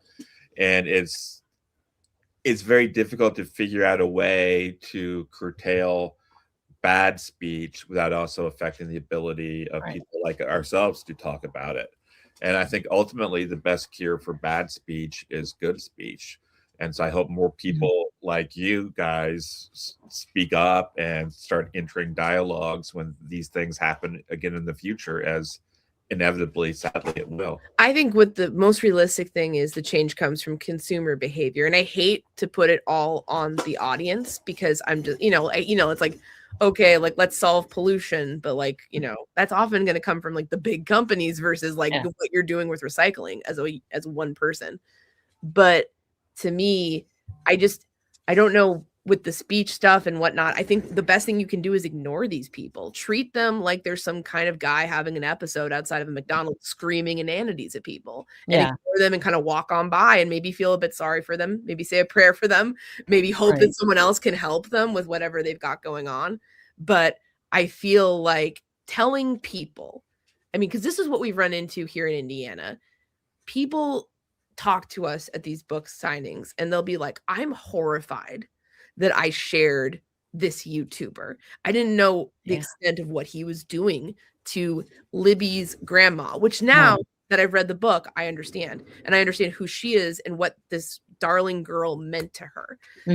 When you can humanize the victims, when you can tell their story, and when you can tell how these people are affecting them, I think that is powerful. And I think that is real. And I think most people most people are normal. When I say normal, I mean like a range of pro-social behaviors. They're not perfect, but I think most people don't want to be doing that stuff. And I think that is how we fight this ultimately.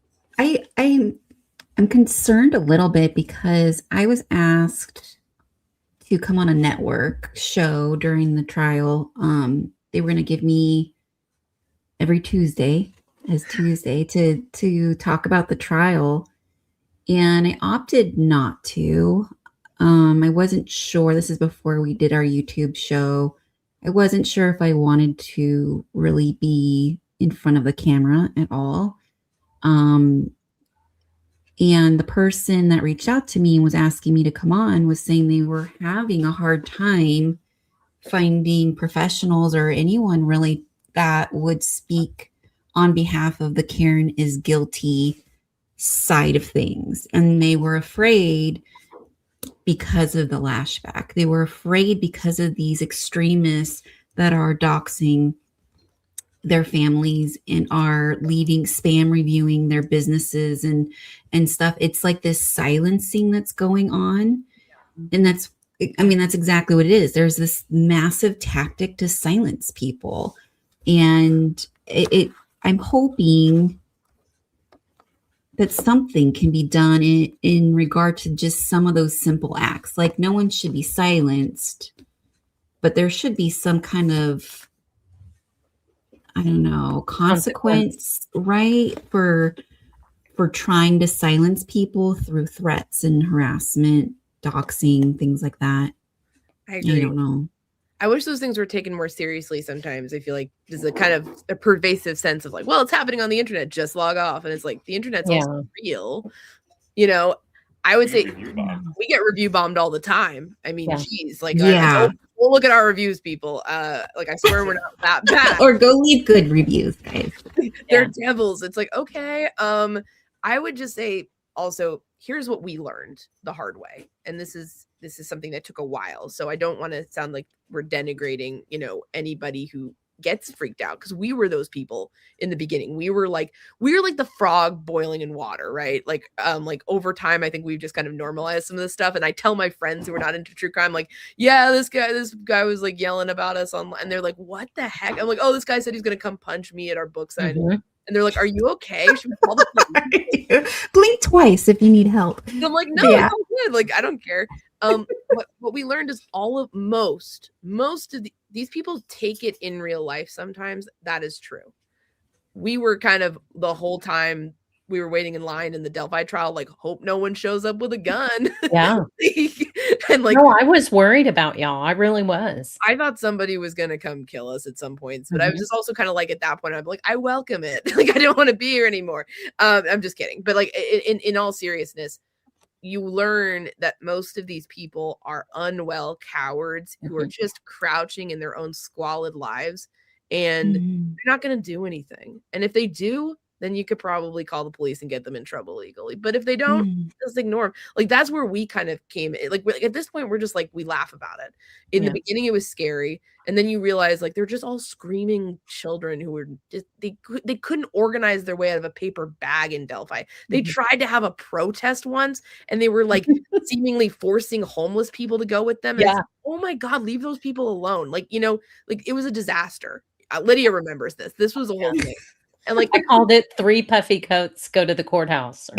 And they tried to do like a Zoom thing, and there were all these like hackers coming in and like saying weird sexual stuff. It was the funniest thing. It was like a sitcom. And it was a hot mess. You have to laugh at them. They're not this empire from Star Wars where they're like all intimidating and all powerful. They're just a bunch of weirdos who found each other online. And if it was, if it was this, that, then that would be fine, but they're just toxic about it. And you just got to laugh at them and not make them out to be like they're really going to do anything to you. Because most of them are cowards, and that's why they do what they do. That's why they're online. And I guess I just don't take them very seriously anymore. And so that empowers us to keep speaking out. And we have all sorts of crazy hot takes in different cases. So, I mean, like, we just don't care anymore. But I think that I would urge people. We've heard that in Delphi too, though. Like, people would be like, oh, I didn't really want to come out and say this, but I think you guys are right. It's like, just come out and say it. Like, we need sane people. And that's what we wanted. We didn't want to seed the ground in Delphi, because it's like the moment we seed the ground, only the people who are cranks are left. And that's not entirely true. There were other really good creators in Delphi too. And, and we would connect with them and we'd talk and we'd commiserate about some of this stuff. But I feel like over time, we all started to realize, okay, they're going to scream and cry and do whatever. And we just got to ignore them. And if it does reach a point where like people feel threatened or there've been like threats made, then definitely going and reporting that, I think, is important too. Right. Yeah, well said. And I just want to say, like, for us, like, we got bullied and hassled and all this stuff. But like, it became a point where it was like, we don't really care or feel it anymore. And I'm glad, because if they're going after us, then they're not going after the families of these two kids. Right. Like, we can handle it. We chose to be here, and we make that choice every day. And we chose to write about it. We chose to make content about it. So like, the least we could do is, run a bit of interference for people who are suffering, because they'll never get Abby and Libby back. And if these people are freaking out about like Áine and Kevin and making us out to be like we're both very incompetent to these people, but we're also like the overlords who are like somehow pulling all the strings. We control Indiana in their minds, and Right. neither confirm nor deny that. But if we live so large in their minds, then they're focusing less on the people who really did suffer. So it's like kind of an honor in that way of like, get behind us, like we'll take on some of this heat. And if that takes some heat off of people who've been dealing with it for much longer circumstances, it's an honor. That's a lot like how I was telling, we were interviewing Chris Albert, one of the witnesses, and I was like, sometimes I'm like, can I emotionally handle this? Like, it's just so intense that there's moments, and I'm sure you guys have probably had moments down the road where you're like, I mean, can I just keep doing this? And it's like, but then you see, Abby and Libby or the witnesses' kids in the Karen Reed case. And it's like they're in a fire and you're walking by a house fire and you're like, do I stop? Do I walk by this because I don't want to get burned? Or do I do what I can and help these people out of the fire as much as I can? I mean, obviously, there's only so much we can do, but it's like, we're gonna get burned, if you're gonna try and help be a better person in this true crime sphere, and advocate for victims and their loved ones. And that's what I admire about you guys. I admire about the girls that have taken up on the forensic room here. It's just, it definitely is a thick skin role for sure to do this. Yeah, and you definitely have inspired us, and everything that y'all went through and the way you treated the families especially. So, we appreciate the influence and all the inspiration that you gave us for just having such a thick skin. That means a lot to us. Thank you guys so much. Gavin's thank you. I figured. Our dog's apparently an innocent fraudster. I was telling you guys beforehand. He's trying to harass us. He's trying to bully us. Yep. Trying to bust into the stream. I'm pretty Richard Allen. He's a Richard Allen truther, I guess. But I will. No, I'm just kidding. That would not be allowed in this household. Not after what we went through. No. I just want to say we admire you guys so much for what you're doing. And I would just say, like, I think there is a lot of hope out there. I think most people are normal if we can, if we can kind of, by just telling the truth and shining a light on the truth, I think that influences people. And yeah, I agree. I think the other people are small. I think they're small on the inside, but there's also a small group of people who are doing that. And I think the best thing we can do as a true crime community is figure out how to ignore them. Sometimes it's pushing back directly, but sometimes it's also just about saying, this person's not interested in the truth. Mm-hmm. How do we kind of collectively tune them out and reduce their influence by doing so? Because what a lot of these people want are the eyeballs and the money. And therefore they can almost be, swayed into doing, better, more respectful coverage, or at least not getting as crazy as they once did, by people saying, you know what, I'm not going to actually do this anymore. And that's what we had to talk to people in Delphi about, because people would be like, oh, I just wanted to watch the dumpster fire. And it's like, yeah, you're actually adding fuel to the dumpster fire, and you don't need to do that.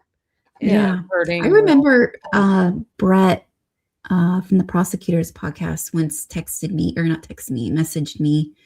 And this always stuck with me because I appreciated this insight. And he said, you are not speaking to convert the people who are just diehard conspiracy people. You are speaking to bring facts to people who are on the fence, or, you know, who are looking for information, you know, with intention, right? And want to know the truth and really do care about victims.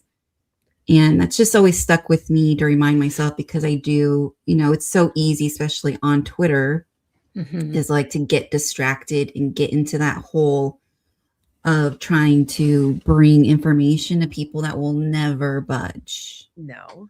Yeah. It's hard because you want to be like, hey, you're being irrational. Like, what are we doing? But you can't. And you can't take it personally when they lash out at you, because they probably got some really bad stuff going on in their own life. I mean, Lydia will say I'm being the biggest hypocrite right now because she knows I have this tissue paper thin skin about everything sometimes, and I'm just like, I hate it.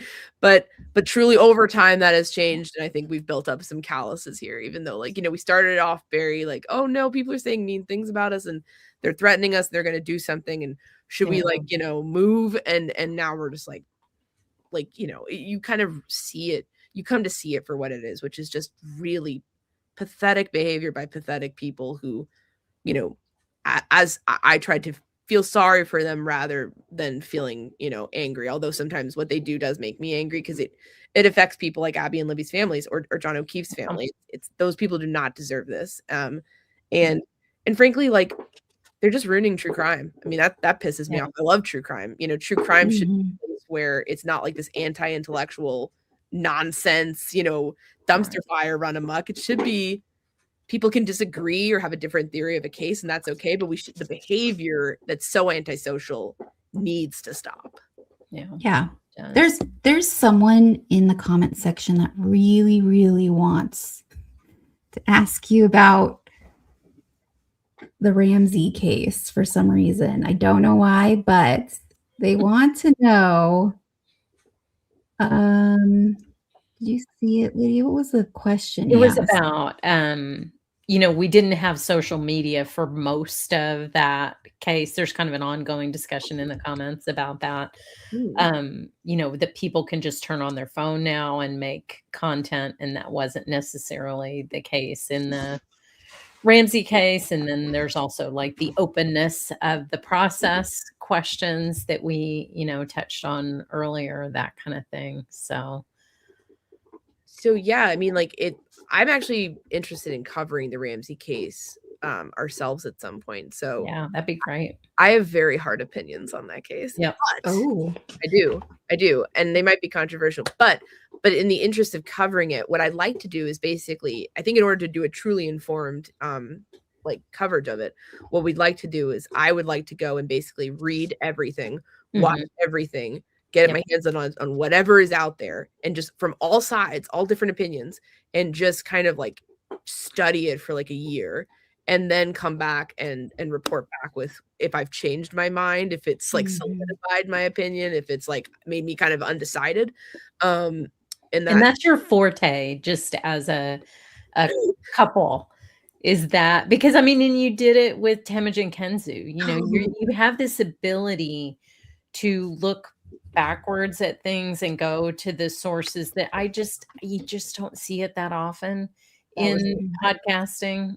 I know, and Kevin, I know you are you did that so well. Thank you. Like doing the actual work of, like, you know, going down. I mean, that's what's so frustrating with the content creators, of like, a lot of them is just like, they turn their camera on and they just live stream other people and, you know, talk shit. And it's like, go read the books, go, you know, like you were saying, like, go investigate and analyze, and then, you know, bring some quality information to talk about and discuss. I actually did with the Ramsey stuff without going down with my opinion, but I've always had a strong opinion.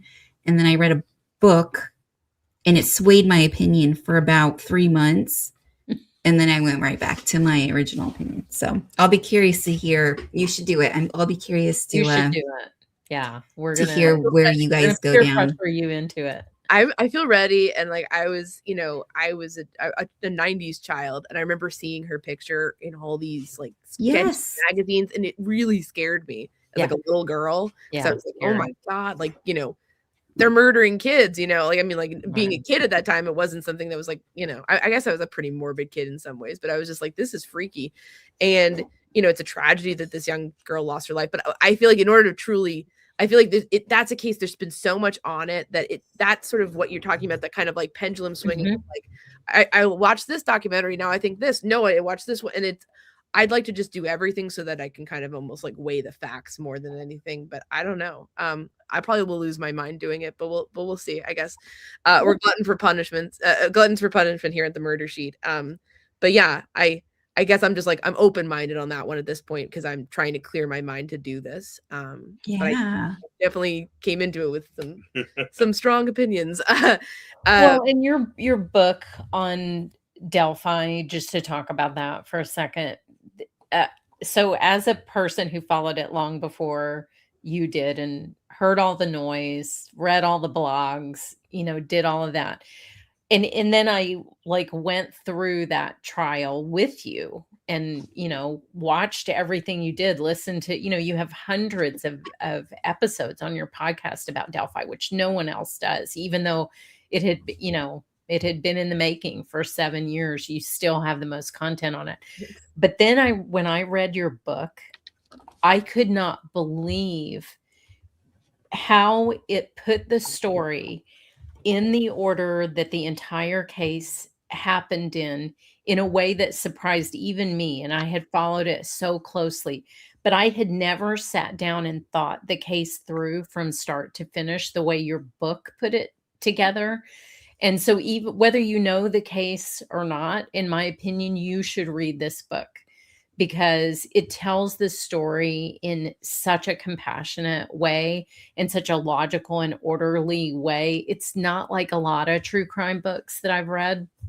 And even though, you know, even being immersed in it, I just found myself completely riveted reading the way that you told it. And so I'm giving the book 5 stars. I read it twice. I read it once on Kindle, and then I read the paper copy. But you have done such a good job centering the victims in that story that I can't recommend it highly enough. That's your homework, everybody. Read the book. I am putting it on my reading list. Yeah, it's great. Know what you think, and we so appreciate that. And again, thank you guys for fighting the good fight. Maybe there should be a Karen Reed book that's like the actual facts of what actually happened, and not, you know, but I feel like you guys could write it. Yeah. And I would read it. What's your dog who's attacking Kevin? I know. He's kind of like concerned about Kevin. Jaws. Like, you haven't seen him yet, but he's been around. I know. I love him so much. Yeah, there he is. Oh, he's giving me kisses. He's like, please talk to me. Don't talk to these ladies. Yeah. He's very sweet. Okay, I don't want to. I wanted to give you a chance to dispel 2 rumors before we go. Oh, please. 1, do you or do you not have a battleship? We don't. Sorry, my family lost it in the crash. No, I'm just. We don't have a battleship. I guess we have a Cain train, right? You should explain that. So, do you want me to explain it? I do. Okay. So, one of the crank rumors that kind of came out was that Áine's family is incredibly rich and powerful. One of the most powerful families in New York. We actually got access, and we put this on the show, to some group text messages or some group Twitter messages between some of the attorneys associated with the case and some of the YouTubers. And we were often a topic of conversation. And we live rent free in their heads. Áine's family is the most powerful family in the state of New York. They are rich enough to own battleships. And that is not true on any count. Also, is that a common thing for rich people to right. Like a battle? What are we talking about here? Like, can you just buy one? I like, can you buy, like, can I have my own private fleet? I feel like the US Navy wouldn't really like that. So kind of a misunderstanding of a lot of different things. But yeah, that hilariously.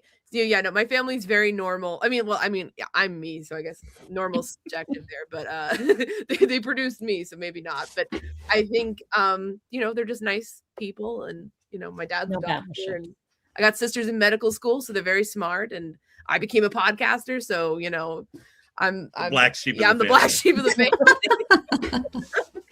Couple rungs down. No battleships. No battleships. No battleships. I wish that'd be pretty fun. That would be fun. Okay, last rumor. Did you or did you not name your dog after the prosecutor in the Delphi case? Lydia, no. Want to explain his name? So his name is. You're the one that came up with. I can't. So okay, two things. Oh my god, He's so crazy. he's literally the worst. I swear to God, like we. Oh, sorry, I'm not supposed to. My Lenten challenge is not taking the Lord's name in vain, so I've probably done that wrong a bunch of times. But he is. He's 1.5. We adopted him, and he is. We don't know what kind of dog he is. He's. All we know is he's nuts. His name of the shelter was Nicola. Nicola. And so I was like, Áine decided. You mean isn't that pronounced Nicola? Nicola, probably. Sorry, Nicola. And but Áine thought it'd be fun. Oh, let's call him Nick, and then we get a female dog and call her Nora. Well, we knew we wanted a lady dog too. We wanted two, right. And so we're working to help him get more settled in before we get a lady dog. So our favorite, I guess, like detective couple from fiction is Nick and Nora Charles from The Thin Man. And they're wonderful. If anyone has not seen these movies, they're really fun. And it's Myrna Loy and William Powell having the most immense chemistry ever. And you're going to be so depressed that they're not actually married in real life, but they were friends. But it's based on a short story. Was it a novel by Dashiell Hammett? And it's great. And so we're going to get a Nora. So his name is Nick. And then, we were at, we recently actually ran into all the Delphi people. We went to cover what is it? The Indiana Senate passed a resolution saying, honoring Libby and Abby's legacy. And it was really beautiful and it was lovely to see all those people. But I didn't work up the courage to tell Nicholas McClellan that we have a dog because I dared you to. You dared me to, but I was like, what am I going to do? Hey, we named our very badly behaved dog after you. We didn't. It sort of sounds like we did. So I don't know if he's heard about it yet, but it was he's so naughty, but I swear he's normally he's pretty good, but in our Patreon lives or if we're talking to anybody, he's like violent because he wants us to pay attention to him, so he wants to just play and wrestle and stuff. So I apologize for that. No, it's welcome. Well, thank you so much, both of you, all three of you, for being on today. Right. I adore you guys. I really do. I'm just so grateful to have officially met you guys face to face now, and I hope we can chat again sometime. We would love that. We'd love to come back. We'd love to do all this again. And we had a blast. And we just want to say we respect you guys so much for everything you're doing. Thank you for what you're doing. I think it is so necessary. And we are just we're huge fans over here. So thank you. Thank you. Thanks, guys. Same to you guys. Bye. Bye. All right. Have a good rest of the weekend, guys. You too. Bye. As Kevin gets eaten.